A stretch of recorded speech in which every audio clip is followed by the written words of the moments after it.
Hello ASEAN, this is a special recording coming to you all the way from Jakarta, Indonesia. Right now, we're going to take the high-speed train that will take us all the way to Bandung. Bandung is actually a historic place because it was where the Bandung Conference was held in 1955, which is basically like a conference of 29 countries from Asia and Africa. And also, in a way, the principles of the Bandung Conference has also been adopted and also inspired ASEAN, such as the principles of non-intervention, cooperation, and equality, and which are actually the values that ASEAN has been tirelessly trying to maintain and promote since its inception in 1967. So we have arrived here in Bandung, a journey that took us about 1 hour. Usually would be about 3 to 4 hours, but thanks to regional cooperation and technological advancement, everything is possible within 1 hour. In Bandung, there are a few historical places that we'll be visiting, so let's check them out.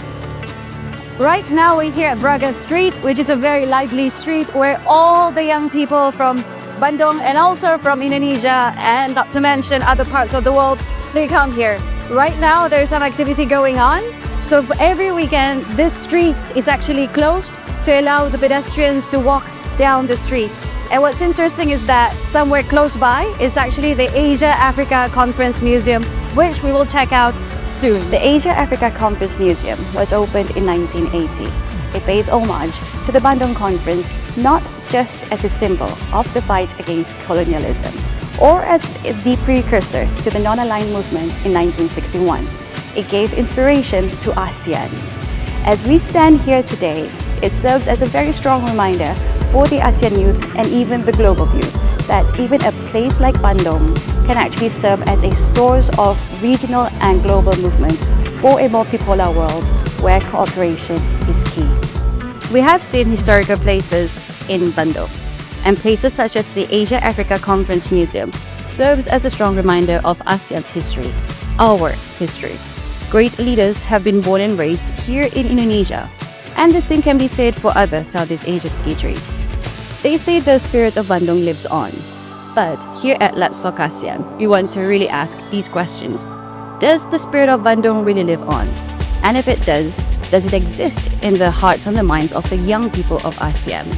Also, given ASEAN's principle of non-intervention and cooperation, who really speaks for ASEAN?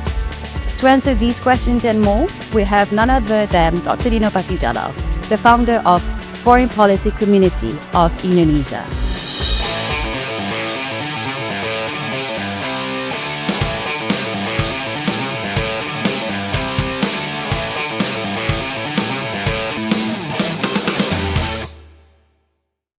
Hello ASEAN, welcome to Let's Talk ASEAN, a podcast that is powered by the Malaysian Youth Council with support by the Ministry of Youth and Sports, Malaysia.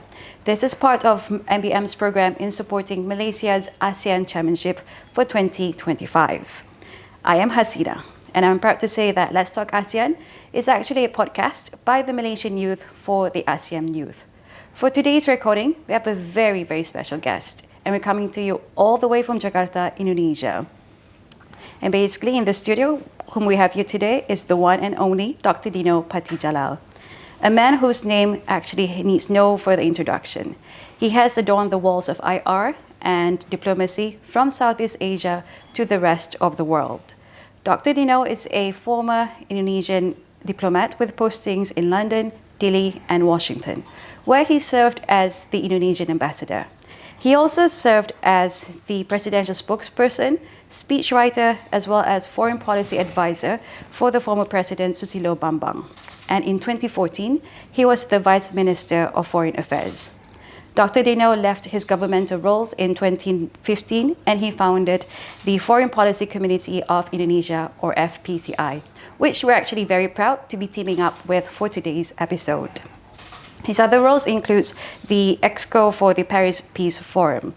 So it's quite apt that we actually have somebody like Dr. Dino in the studio or in the house to talk about ASEAN. Selamat datang to Let's Talk ASEAN, Dr. Dino. Thank you. And it's great to have you on the podcast finally. All right, so let's kickstart, Dr. Dino, our conversation with ASEAN. So yesterday we actually went to Bandung. We visited the Asia Africa Bandung Museum. And what was interesting to see how the place is still being preserved. And as much as it was like a walk through history, I couldn't really help but think, whether does the Bandung spirit still lives on in the hearts of the ASEAN people, especially for the young one. I would like to know your take on this first. I think it very much lives on. Let me just go through what the Bandung spirit was or is. After World War II, the world turned into two blocks, the Western and Eastern blocks, and both of them competed for influence in countries outside their blocks. There were countries like Indonesia, Ghana, and countries in Asia and Africa who felt, look, we don't want to be objects, and we want to have our own mind. We want to create our own space and create our own relationships without being owned by either side, right?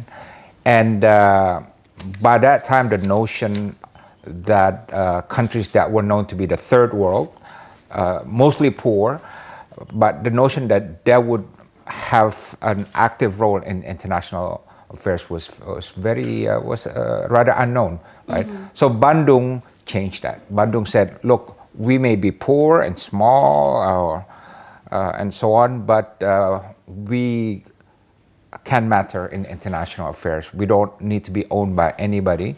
And in fact, Asia and Africa can rise in the global system.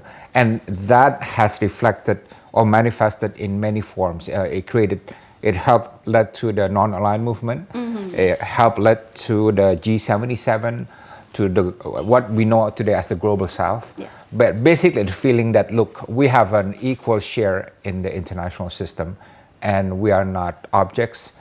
We're not objects, but we want to be active players in the international system. Okay. So then, does that actually still exist then amongst the people of today? Because that was back in 1955. So how is that being expressed in today's world amongst the people of ASEAN and especially the young people? I think it's being expressed in the trend of rising confidence of Asian countries and African countries, right? And regions beyond that, right? In the Middle East, in Latin America, also in the non-Western world. And basically countries and peoples who believe, look, we are now much stronger, much richer, with much stronger agency, and we can be a strong force in reshaping international affairs. And this is reflected in the rise of middle powers, for example. We can talk about that later. But basically, it's a spirit of can-doism that is now armed with the capacity and confidence. Before, it was a lot of these countries were poor, and as you know, the second Asian African conference scheduled in 1965 never happened because a lot of the proponents just crumbled out of domestic political and economic crisis, right? But now a lot of these countries, Indonesia, Malaysia, India, South Africa, Turkey, Brazil, Nigeria, and so on, they are much more capable, have much greater capacity than before, and therefore, in my view, it is a Asia, Africa, or Bandung Spirit 2.0, right? Yeah, and that's what we're seeing today. Okay. So it's still relevant. It's still relevant today. In international system as well as among at the grassroots level. Yeah. Okay. All right. Then bring it closer to ASEAN. The ASEAN motto of one vision, one community, and one voice. I mean, it sounds like a very strong brand messaging. But I'm just wondering whether that's what it is actually. It's just a brand messaging for all the Southeast Asian countries to sit under so that we can feel a sense of belongingness. Yeah, well, the reality is Southeast Asia now is under the roof of ASEAN, right? In 1967, ASEAN was only 5, and then it went to 6 to Brunei. But Vietnam was not in it. Cambodia not in it. Myanmar, Laos was not in it, and so on. So the region was still divided for quite some time, even a decade or two after ASEAN was established. But now the whole Southeast Asia countries are members of ASEAN, including Timor-Leste in yes. principle, has been accepted as part of ASEAN. So diplomatically and as a regional organization, that has been completed. ASEAN is one region, one Southeast Asia, one entity, and one identity, right? Of course, the question is how do we make sure that identity is accepted at all levels, is embraced at all levels. So that's an entirely different question. But I think the most significant geopolitical development, Hasinah, in Southeast Asia, by far is the fact that the whole of Southeast Asia have been ASEANized. ASEANized, can we say that? Yeah, sure.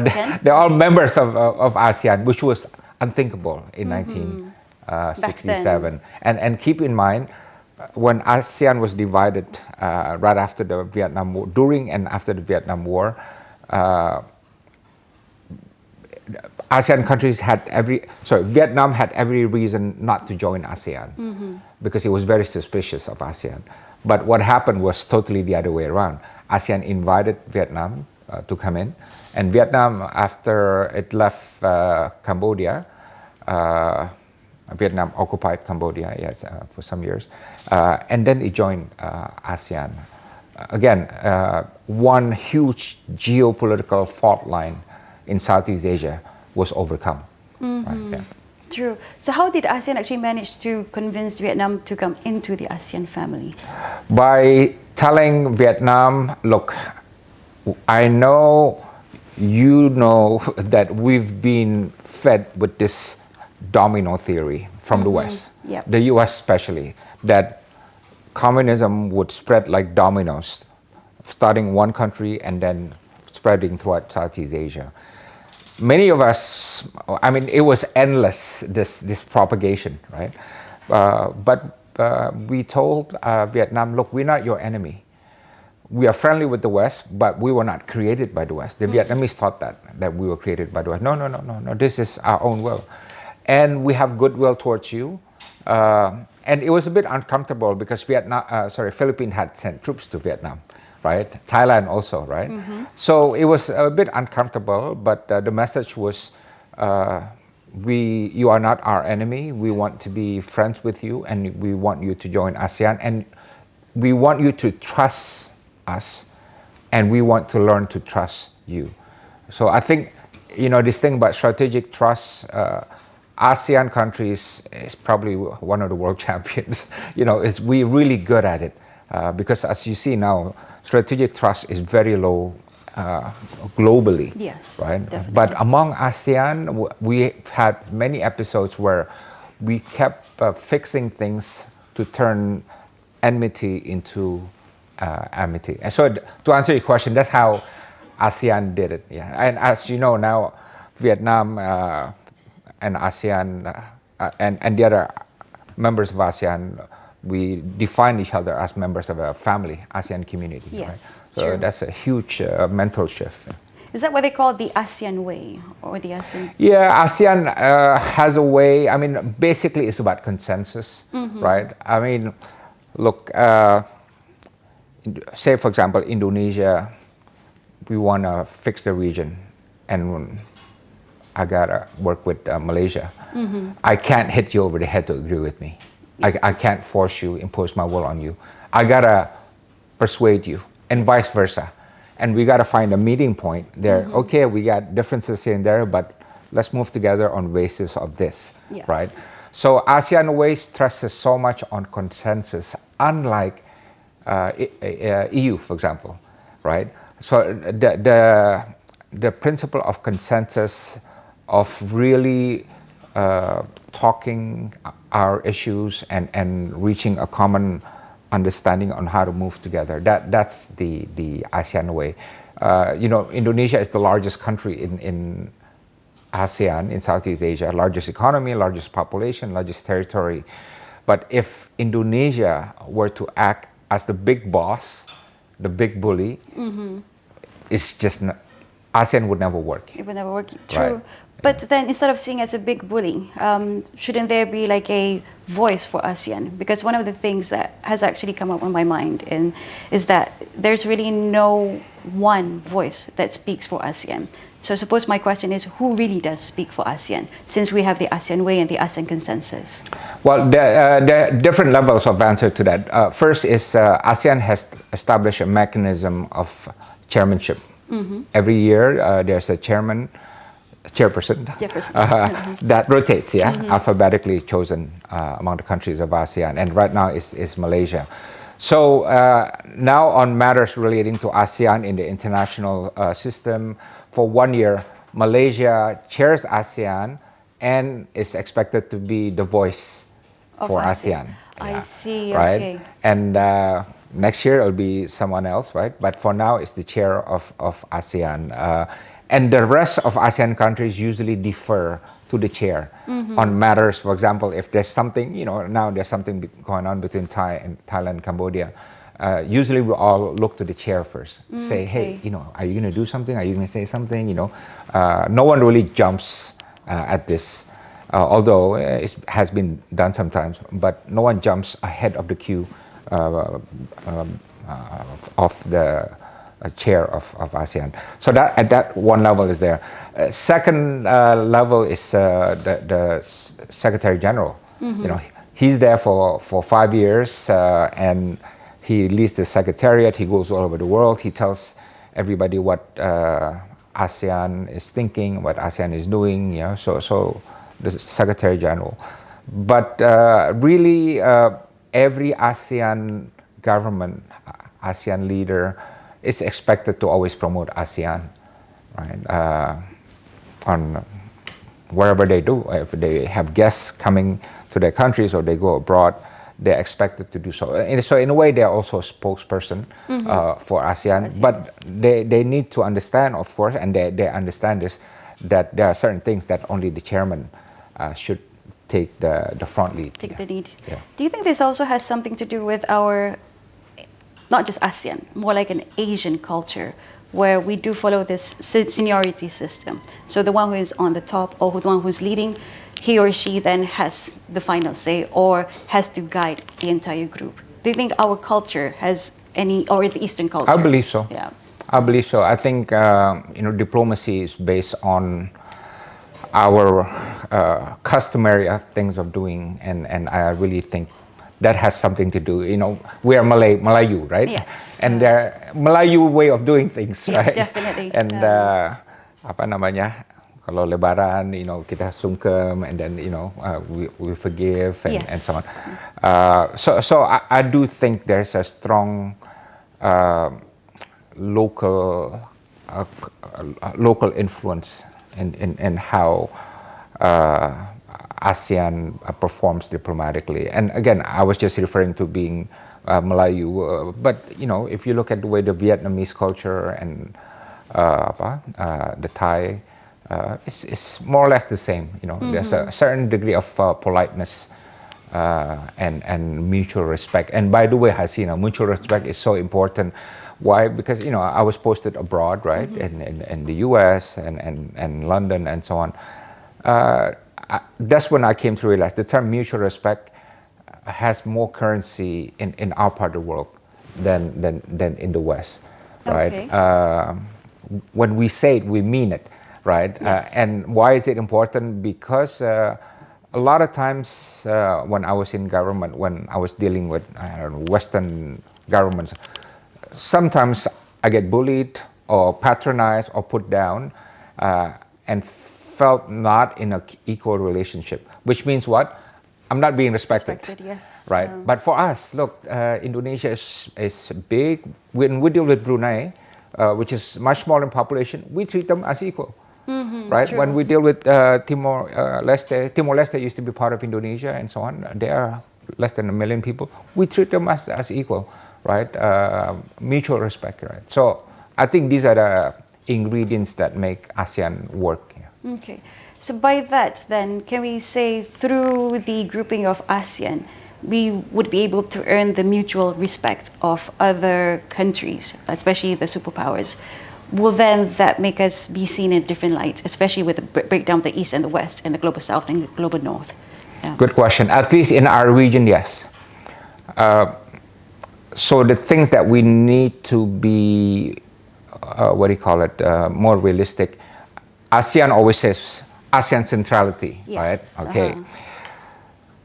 And we talk about it when we talk about the Indo-Pacific region, right? But I mean, to be honest, ASEAN is strongest in Southeast Asia because ASEAN is less able to shape events in South Asia, right? Right. India is going to say, "Hey, ASEAN, this is our region, right?" Yeah. Northeast Asia, China, Japan, Korea, they're not going to let us manage Northeast Asia. Central stay in Asia. your backyard, Yeah, stay in our backyard. exactly. Yes. So when we talk about all these guys, and then we talk about ASEAN centrality, and to answer your question, yes, we have a say, we have influence, but mostly in our region. So when America wants to engage more with the region, what do we tell them? Yes, fine, we love it, but sign on to the Treaty of Amity and Cooperation. You can't join the East Asia Summit unless you are a treaty member of the Treaty of, which they refused to sign for many years, right? And which means what? The superpower America has to come to our terms to sign on to norms that we wrote in order to engage deeper in our regions. So this goes the same with China, Russia, Australia, India, and so on, and Europe, that if you want to come engage in our region, come on our terms, on ASEAN defined terms. Okay, understand. So basically, there is definitely strength in the numbers. Yes. Because I recalled was attending one talk. One of the speakers was basically saying that ASEAN is actually quite insignificant, whereas others comment ASEAN we're actually a middle power, while others they don't have that much hope, but they want to say ASEAN we're actually just a small power. So where do we stand on the global stage, and do we actually have that much agency to influence events in the world? Although you've made it clear that depending on which region of the world, but then do we actually have that agency? Yeah. Well, first, those who say ASEAN is insignificant, what they should do is, if they look at around the world now, there's wars in Africa, not one, several. In Middle East, not one, several. In Europe, there's a war, a big war going on, and so on. Southeast Asia remains an oasis of stability. Okay, you got problem in Myanmar, but it's basically contained, within Myanmar. And Southeast Asia is really a bastion of peace and stability and progress, right? Prosperity. So that's to a large extent owing to ASEAN.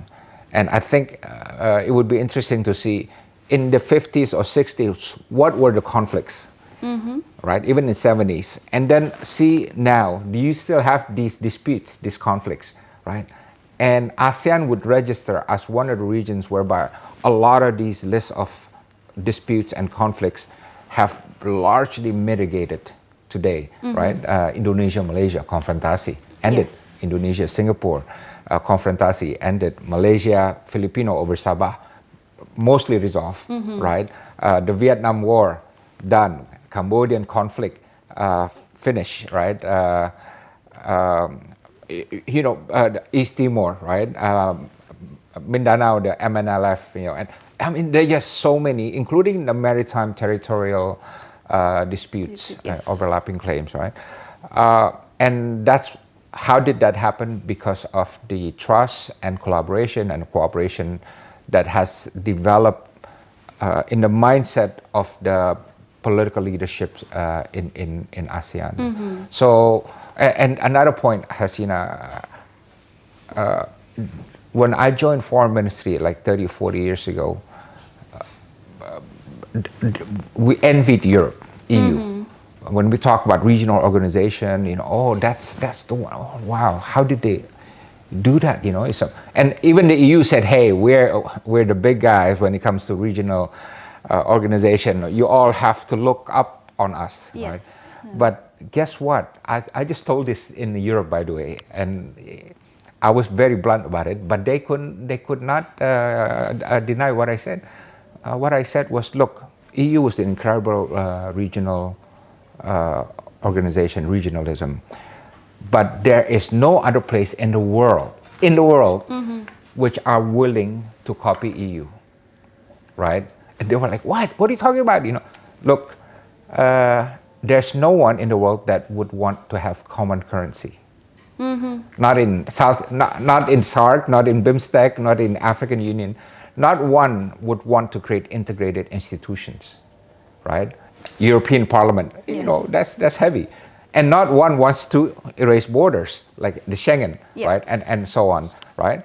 And again, it's beautiful what you've done, but no one else around the world, not in the Middle East, not Latin America, Africa, Southeast Asia, Northeast Asia, anywhere, have the political will or capacity to do what you do. And none of them say, that's what I want to be. Which means what? I think the model that they are looking at would be the ASEAN model. Because the ASEAN model says, I don't need common currency. It's impossible. Nobody wants it. I don't need an ASEAN parliament, right? And, we're all sovereign, but we collaborate more, right? It's an association. So in that way, in my view, the ASEAN model is rising in terms of significance. It's got shortcomings, I don't deny it, but it is the one that other regions of the world are experimenting in ways more or less similar to the ASEAN model. And on middle power, Indonesia, we believe that we are middle powers. And what are middle power? Middle power are simply countries that have the size, the weight, and ambition to play a more important role in international relations. You have the great powers, right? Yeah. So right now, I would say US and China are there, yeah? And you have smaller powers. Singapore is a small, they claim they're a small country. Brunei, Timor-Leste, UAE are small, and so on. But there is about two dozen countries that have size, weight, and ambition to be classified as middle powers. Indonesia is, Malaysia, a large trading country, Brazil, Nigeria, South Africa, Turkey, Australia, Korea, and so on. And I would argue, and again, I said this in Europe, Hasinah, that countries that were known as great powers in the past now rank as pivotal middle powers, like Britain or France, and so on, even Japan, I would say. So that's where we are. ASEAN has a number of middle powers now. Vietnam would rank as one as well. And I think it's a reflection of how the world is changing, especially at a time when United States is retreating from global affairs, right? And it creates a lot of space for middle powers to come in. Okay, all right. But you also mentioned when you came to Malaysia, actually, you gave a talk. You said something which has always been stuck in my head until now, and I want to ask you this. You mentioned that ASEAN actually exists in the minds of the diplomats. And I couldn't help but to agree with it. But I would like you to elaborate further on it. Well, when ASEAN was formed in 1967, it was created by diplomats, by statesmen, by political leaders. So it was a way for them to say, look, we gotta recreate this region, and we gotta have breathing space for us to focus on domestic development. We gotta change our relationships. So that was a decision reached at the top, right? And then 67 to 71, not much was really happening among ASEAN. And even after the summit in Kuala Lumpur, the ASEAN summit, which was quite historic, that was not much that was going on, right? ASEAN leaders did not meet at the highest level until about a decade after, right? And that was the time when I don't want to ask how old you are, Hasinah, but I was in my teens in the 70s. You had only one TV channel. Okay. You had only one newspaper, no social media, no internet, no YouTube or anything. So the people were really, they read about it in the paper, but they were not really engaged with this thing called ASEAN. Right? So ASEAN was a nice job decided by political leaders and moved by the bureaucrats, the director generals, the diplomats, and the ambassadors, and so on. They did a nice job. But then the texture of the state changed, right? Which means what? Now there's YouTube, what do you call it? TikTok, Facebook, the civil society groups everywhere. It's really no longer. The state is no longer about the small group of bureaucrats who manage affairs with another country. Yep, at the highest level. Exactly. And so ASEAN existed at that elite level, and it cannot continue to exist if it remains at that elite level, right? And that's the biggest challenge, right? I mean, in Indonesia, okay, we have something called the ASEAN Economic Community. The bureaucrats fought for it really hard to make it happen. But ask any guys out there, excuse me, do you know anything about ASEAN Economic Community? And same thing in Malaysia, right? Or go to Kelantan or Penang or anywhere and ask them, they would have a hard time trying to explain, explaining what that means, right? And this happens throughout Southeast Asia. So ASEAN has to capture public imagination, and it has not done that. If we say that it has done that, then we are doing disservice to ASEAN, because that's really not the story. Yes. Rock steady, baby, that's what I feel now. Let's call the song exactly what it is. Step and move your hips with a feeling from side to side. Sit yourself down in your car and take a ride. And while you're moving, rock steady, baby. Let's call this song exactly what it is. What it is, what it is, what it is. It's a funky and learn I'm feeling. What it is. In my hips from left to right. What it is I might be doing. What it is. This bump and dance all night long. Let me hear the rhythm, that feeling ain't got a care. What's hard to take this time? Rock steady, baby. Rock steady. Hello and welcome back to Let's Talk ASEAN, podcast by the Malaysian youth, by the ASEAN youth. So right now with Dr. Dino, and we've talked a lot about ASEAN's role on the global stage, our significance, as well as the ASEAN motto. And this actually leads all the way up to the ASEAN identity. So Dr. Dino, during the break we did talk about the fact that there was a poll in 2018 that talks about identity, and the people whom they surveyed in the Southeast Asian region, they see themselves more by their nationality. So you're Indonesian, I'm Malaysian, and then they see themselves as being ASEAN from the Asia continent or region. And then only they see themselves as being part of Southeast Asia. So basically, how important actually is this ASEAN identity in the context of the youth? And why should it really matter? I think it's quite important. Our youth, they're in the teens. They have 40, 50 years of productive life. And I want them to see Southeast Asia as their home and as their greatest opportunity, right? And I want them to feel that when they talk about regional security, right, Southeast Asia being where they find peace and freedom, that it comes with an identity part and parcel. Yep. Yeah. So they should develop, and they need to understand the history of ASEAN.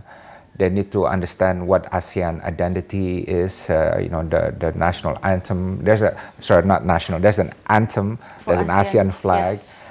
why ASEAN is unique among all the other regions in the world, and most importantly, Hasinah, what do they have to offer? What does ASEAN to offer from ASEAN? I mean, I would love it if in Indonesia there are slogans on the billboard that says ASEAN, a 600 million market for Indonesia, right? Which is easily understood by them, right? Because they see things in very practical terms, and things like that. So I hope they do develop this ASEAN identity that is so important. In Europe, I'm Dutch, but I am European. I'm a member of EU, and that really a big part of their regionalism. And the same thing I hope for ASEAN youth. Okay, all right. Then if that's the case, then what do you, Dr. Dino, as an accomplished Southeast Asian, you already have your name on the global stage, so what do you want to see the ASEAN youth to now work on in the next 5 years? I think I want them to work on issues that matter to them. One is I want them to be fearless peace builders, right? Because look, the world, there are just so many conflicts around the world. What Israel is doing in Gaza, for example. There are so many conflicts that is robbing us of our sense of humanity, right? And I want the youth to be the guardians of that sense of humanity. That look, in any conflicts around the world, never lose of our common sense of humanity, right? And why do I say this? Because there is a risk that the youth becoming ignorant of these things. They don't care, tidak peduli lagi. And when you have a social life that is such a way, it's easy to be that, and that would be a big shame here. But really, I think the youth should be a force of good and agents for change. I think one of the biggest change that we are facing is climate change, and the prospect of living in a 3 or 4 degree world. That is very scary, and it can very well happen, and we're on our way to that kind of world, a 3 or 4 degree world. And believe me, when that happens, no country is safe, and all the big dreams that we have for Malaysia and Indonesia and Southeast Asia for the world is just going to be damaged in a 3 or 4 degree world, right? And all our calculations for peace and prosperity are just gone in that. So the young people are the ones that are going to live in that world. Yes. And from now on, they should care about these issues and do what they can. So if that's the case, then shouldn't ASEAN, the organization itself, then provide a bigger and more inclusive platform for the ASEAN youth to actually voice out their concerns and actually make concrete actions? I think so. I think so. I think ASEAN must be bolder and more imaginative in connecting the youth of ASEAN. There was a program in Indonesia on ASEAN model, right? University students acting like they're ASEAN leaders. And yes. I loved that. It was very captivating, and if this can be scaled up and done throughout ASEAN countries, that would be great. And but really connecting the youth across ASEAN, I think, is very important. And this is why the money part, Hasinah.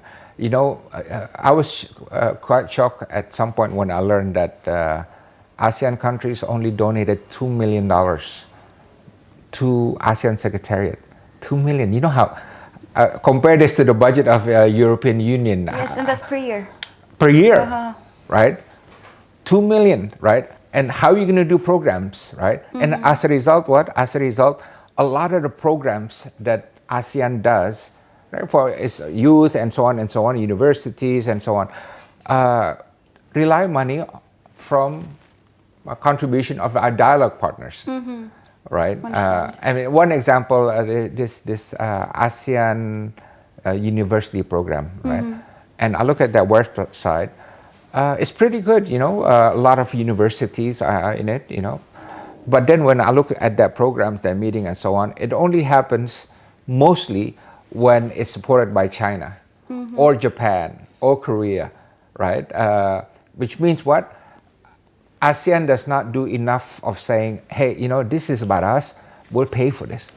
It's not so much money really, right? But the notion of us starting to really take ownership of funding of things that we do, I think that's one of the mindset change that needs to be done. I know it's not comfortable to but that's the truth. Yes. But then why do these dialogue partners want to pump that much money towards ASEAN? What would be the reason behind that? Well, they want to be part of the region that has a lot of promise, And in a way, I like the fact that, Australia and China, Japan, US, India, Europe, they're all competing for who's doing more in ASEAN. Why? Because when that happens, who benefits? Us. Yes. Right? Yeah. So, and then we got to keep that reputation as, this darling region that everybody wants to get a piece of the action. Remember, this used to be a war-torn region, right? A divided region and unstable region, but that has changed. So we should. I think they even called us like the Balkan Expansion Pact. Yes. And we actually defied all the odds. Yeah. Yes. So then, what can we actually ASEAN teach the world? And when I say the world, I'm actually referring to the West. What can we actually teach them in terms of how our model works, how diplomacy works, and based on our culture, our differences, we still manage to get along? What can we actually teach them? I think the best is how to build trust, right? Again, there's so much trust deficit, and not just in the West, but you look at them in the Middle East, a lot of the old conflicts remain unresolved. So ASEAN has been very good in being pragmatic and forward-looking, and about not being burdened by the historical baggage. I'll give one example. I was in Vietnam, and a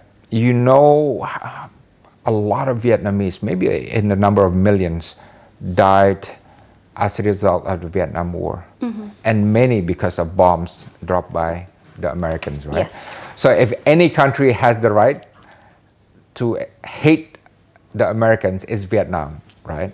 Because the killings and the bombings and so on. But when I went there, I had lunch with an American friend, and I asked him, look, have anybody ever said anything nasty to you? He lived there for 88 years, and he said, no, zero. And the way now Vietnam and America has become strategic partners, not just economic cooperation, but there's also military cooperation, although they're not treaty allies yet. It's quite amazing, right? How Vietnam says, look, that's the past, and let's just move on. So the ability of Southeast Asians to do that is something that is, in my view, quite inspiring, right? True. Yeah. And again, for a group of countries that were domestically anti-communist, Indonesia is anti-communist, Malaysia also, to accept the first communist country into the fold of ASEAN, which is Vietnam, that's never going to happen in Europe, right? Yes. EU would never accept that. EU has not even accepted Turkey, Islamic Turkey, into the EU after all these years. Unfortunately. Yeah. So I think there's a lot that can be learned in terms of trust building, how we resolve the conflicts, and being forward-looking, and being pragmatic. ASEAN is non-ideological and embrace non-ideological cooperation, which means what? Look, Hasinah, I want to work with you, but I don't judge you. I don't judge your political system, right? You may be, Brunei is an absolute monarchy, or Vietnam is a communist country, Laos also. I don't judge. Do you have goodwill towards me, right? I don't try to bring your government down, and you don't try to bring me down, and let's see what we can do together. In Europe, that's not how they do it, right? They always judge, right? Yep. They always judge, and it's a values-driven foreign policy for the West, for much of the West, yeah, the United States, the G7 and Europe and so on, and it's their thing. But for us, it's yes, values-driven, but in a different way. Indonesia is proud democracy, right? But we don't go to other countries trying to export our democracies and saying, hey, this is how we live, and we should be that way as well. So I think these are the strengths of ASEAN. Yeah. Yep. So basically, like our understanding of one another's culture, and like you mentioned earlier on, is the mutual respect for one another Yes. as well. But I just also want to add, maybe it's also because for us ASEAN countries, we lived through colonialism. Each of us we had different masters, so to speak. So we knew how life was under them. Now that the world has changed and we are in a multipolar world, things need to change. And I think that ASEAN would be, if I may go on a bit of stretch, is we serve as an excellent model for the world. You might not want to adopt it, but at least you can learn what works for us. And then again, maybe not replicate, but adjust it according to your own liking. Yep. I agree. Okay. Beautifully put, Hasinah. Oh, thank you. You should be sitting here. Yeah. In the next 5 years or 10 years, who knows? Yeah. Of course you will, yeah. All right, so before we do part, and I just want to ask, do you have any parting or takeaway message that you want the ASEAN youth to actually have in their head so they can have something to think about themselves and the future and the region? Yeah, well, look, my youth was when I was in my 70s and 80s, and I had an inferiority complex. I'll give that to you, right? So when I saw bule is what Foreigner. It is? How do you say it in Malaysian? Mat Saleh. Mat Saleh, right? Because they were the center of the world. They were developed countries. They were so rich. They had the best bands and Hollywood, and I felt that they're superior, and they acted superior, right? It took me some years to get rid of that, right? To get rid of that, and my kids are totally free of that, right? My kids have this feeling that, look, I can compete with anybody in the world, and I can do well, right? And that's what the youth of today have, not just my kids, the ones in Indonesia, Malaysia, and so on. We are now living in a transitioning world, and that means it's an open game. Anybody can reshape the world order, and anybody can compete and win. Right? You see how the Chinese are doing this. I told my American friends that, look, you think the Chinese is a threat because they undermine your primacy. But for us, we see them as inspiring because we see them as fellow developing countries that are doing well, just like us. They were poor just like us. And this is the big lesson for the youth. It's really an open ocean, and you can be anything you want without being burdened by anything. And if you do well, and if you embrace this ASEAN identity and make it part of your success, I think we're gonna go very far together. True. Let's hope for that. Yeah. Okay. Well, there's more we can definitely talk about, but as we like to say in Malay, masa mencemburui kami. So thank you very much, Dr. Dino, for your time, and also for imparting your knowledge, your wisdom, and your expertise as well. So stay tuned to Let's Talk ASEAN next episode, a podcast that is by the Malaysian youth for the ASEAN youth. And remember to hit the subscribe button so you can stay up to date with the latest episodes. And if you have any questions or suggestions, we're more than welcome to hear from you, because this podcast is for you after all. Stay tuned. Bye-bye. Our time here in Indonesia left us with a lot to think about. But thinking alone is not enough. Action is needed. Dr. Dino's message to the young people of ASEAN is loud and clear. Our region is not insignificant. We actually have a lot to offer the world. We have shown that despite the differences in our political systems, ideologies, languages, cultures, identities, we actually choose to cooperate and coexist with one another. Mutual respect and diplomacy should be at the forefront of a country's approach to its foreign policy. ASEAN is more than just a grouping of Southeast Asian countries. It is a place that we all call home, and is a place for home for over 650 million people, about a third of which is from the young population.